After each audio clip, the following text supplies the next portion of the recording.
And I did a podcast about how Michael Bay's This Maintenance Man got me, back into reading, fiction. But the author who got me back into wanting to write creatively for myself actually was Zane.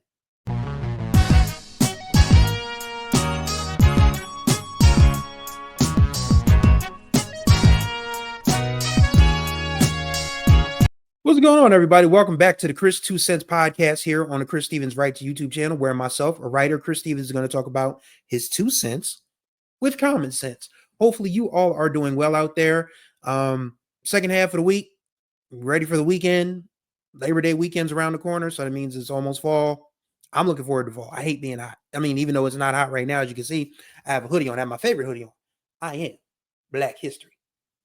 Found this in Dollar General for $15, believe it or not. I mean, not Dollar General, Family Dollar for $15, believe it or not. But today's episode is going to be about something that I missed a few weeks earlier in the month. And I was talking with Ken Rashad once again. I might as well call Ken my podcast and business coach. I mean, because even though I work for him at HBCU Sports, he's always giving me advice about what I need to do with these YouTube channels that I have. And last episode, you might remember, was kind of sort of mopey. I had to admit that episode was mopey. I mean, I was just getting something out to get something out, and I just started, talking about my emotions. And I realized that if this channel is going to be the writing channel, then it needs to be the writing channel. So everything else is probably going to go on my Patreon. And my Patreon, I think I aimed too high with the price. $3 a month might have been too high. So now my Patreon is $1 a month, and that is going to be the sticking price for the foreseeable future. So if you want to catch up on everything that has nothing to do with writing, that has nothing to do with sports, that has nothing to do with music, you can go to my Patreon. All my personal stuff, including my writing, will be there.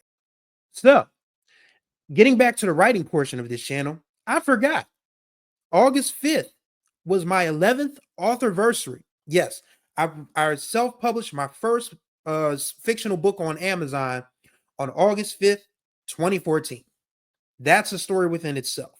But how we got to that point. But I did want to share my catalog with you guys, and the link to that will be in the description below. All of my books are in ebook format. I just can't do printing costs right now. Maybe I will later on down the line. But you can download any e-reader app for free, whether it's Amazon Kindle or something or other, and you can get these books for 99 cents. So here is the first row of books that is on my Amazon author page. You will be able to find those in the description below. I'm feeling that was the first one. I don't know why that's puts a little second, but it was a short story compilation that I came up with in the final months of a job that I had been fired from, or was going to be fired from, and just started, writing, with these characters in my head to get a story out. Brothers Luncheon was the second one, and that was my first official novel. It's about 4 friends who, go through life together. They have these weekly lunches where they catch up on each other's lives and different things of that nature. Miracles Need Wings to Fly. I don't know if that's my very favorite, but it's the one that kind of resonated, because we have family problems in our lives all the time. Everybody has, something to deal with, and Miracles Need Wings to Fly happened around, was it Thanksgiving or Christmas? I can't remember. I think it was Christmas, but yeah. Becoming Dexter Hunting Sean, that was my bounty hunter sort of foray into that sort of action thing. It kind of sort of went off the beaten path, and there was a sequel to that. I always said I was going to do a third book. I just haven't had the time to do it. The next row is, of course, Stolen Bases, which is the Dexter X sequel. I mean, it was okay, but I feel like I just didn't have the stones to really pull off an action sort of detective hero type of deal. So, I mean, that third book is probably just going to be stillborn as it is. When Innocence Becomes Experience, that is my first erotica collection. That's literally all about sex. Sorry. Extra Extra was my first official romance. I really enjoyed writing that one. So was Playing the Right Notes was my first Christmas romance. That one was a blast. And these are the books that I have recently published. I mean, I've only had 4 published titles since the pandemic. In Focus, I think In Focus might be my favorite. In Focus was a summer romance, a summer fling. Christmas and Chill, I love that one too. That's obviously a Christmas romance, and Party Favors is New Year's Eve hookup that turns into something more. And Man Child of Summer, that was something that I wrote, with a civil rights era aim to it. I mean, the book actually takes place in the summer of 1963. So yeah, that's my entire catalog. And I feel that, you know, I want to get back to writing creatively. I do. I absolutely do. I miss coming up with characters, coming up with stories. I keep, starting stuff, but I'm not able to finish because I've got so much going on. And I want to bring up this quote that the rapper Lupe Fiasco posted on his Instagram page. I found this to be interesting. The full quote is, "A jack of all trades is a master of none, but oftentimes better than a master of one." And Lupe's caption says, "I'm sure not knowing that it was another part to this has ruined some lives." I don't know about ruined, but it definitely has given me a new perspective that I can do different things. I just need to be better about putting my time together to do so. Like a lot of the stuff I do for HBCU sports, I can knock out quickly because, we do traditional journalism, but we also do aggregate journalism as well. I just be hemming and hawing on a lot of stuff. So I just got to stop hemming and hawing. As far as the podcast go, I need to set a podcast time and a schedule to record stuff. Like this is going for the Groove Line, which is my music podcast. This is going for Chris 2 Cents. This is going for the Patreon, that type of deal. So I just need to be better about managing and budgeting my time. And I know this. But to get back to the story about how I became a creative writer, I mean, I always was a creative writer. I always did very well when it came to short stories and different things in like, English class and all of that.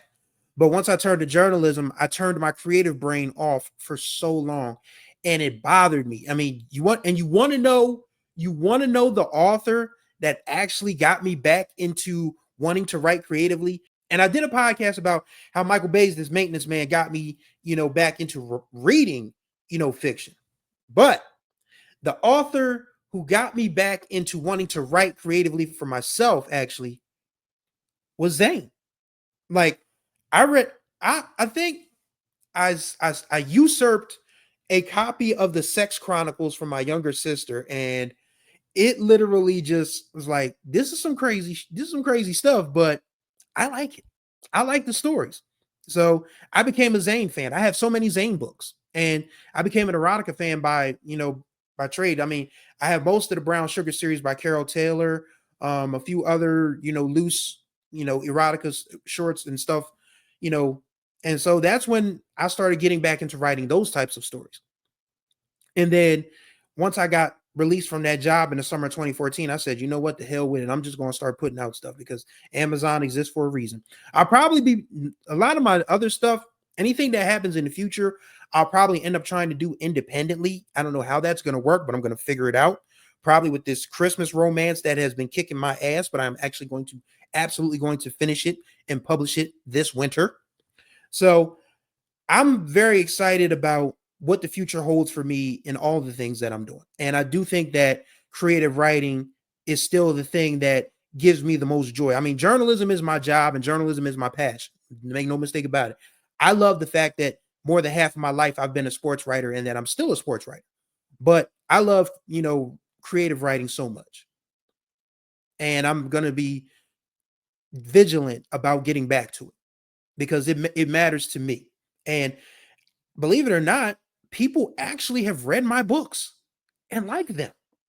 I mean, that blew my mind when I was getting 4 and 5-star reviews and nice reviews on Amazon and Goodreads and all of that. And I was like, wow, people really like my creative writing, my fiction. Wow, this is special. And I don't want to lose that feeling. And I mean, it's going to take time to rebuild an audience because I've been so inconsistent. And people are like, well, Chris, you put out 12 books in 11 years.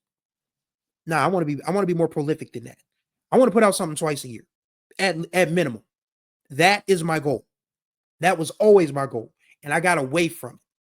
And I'm going to do everything I can in my power to get back to writing creatively because people need stuff that they can enjoy. People need stuff that can inspire them. People that, they can read these stories and enjoy them and like them very much. So this channel is going back to the roots. I mean, I'll still probably have like special guests on. They'll be writing guests. I mean, the WNBA series with Coach Meek is very popular, so I don't think that's going away. But I am going to start reaching out to my writer friends and different folks in that sphere to get them on this podcast so we can talk shop about creative writing and journalism and different things of that nature. So that's basically, I just wanted to touch on that, celebrate my authorversary and hold myself accountable. But everything else that isn't related to writing and journalism and media, that's going on to Patreon. So this is the rebirth of this channel once again. I mean, this channel has gone through this channel has more lives than a cat, and I'm okay with that. But this is basically going back to the essence of writing. Like, I'll have my writing friends on to talk about different things in journalism and creative writing and writing books and all of that. But everything else that is outside of that, when I talk about, certain journalism stories, do I have a dating life? Not really, not at this point in time, but if I should happen across one, that stuff will go on the Patreon. So will special episodes of the Groove Line. So will special episodes of the As of Undecided other podcasts that I'm working on, and short stories and in progress novels and all of that stuff. All of that's going on the Patreon. So for $1 a month, you get all that good stuff. But as far as like just basic talking about writing and having guests on who are writers, you can still find that here. So be sure to subscribe to the channel, and definitely thank you guys for tuning in to Chris's 2 cents. That's my 2 cents for this week. Greatly appreciate y'all as always. Contact information will be in the description below. You can follow me on all manners of social media. That'll be in the description as well. So thank you guys for watching as always. And until the next time we speak, y'all be good or be good at it.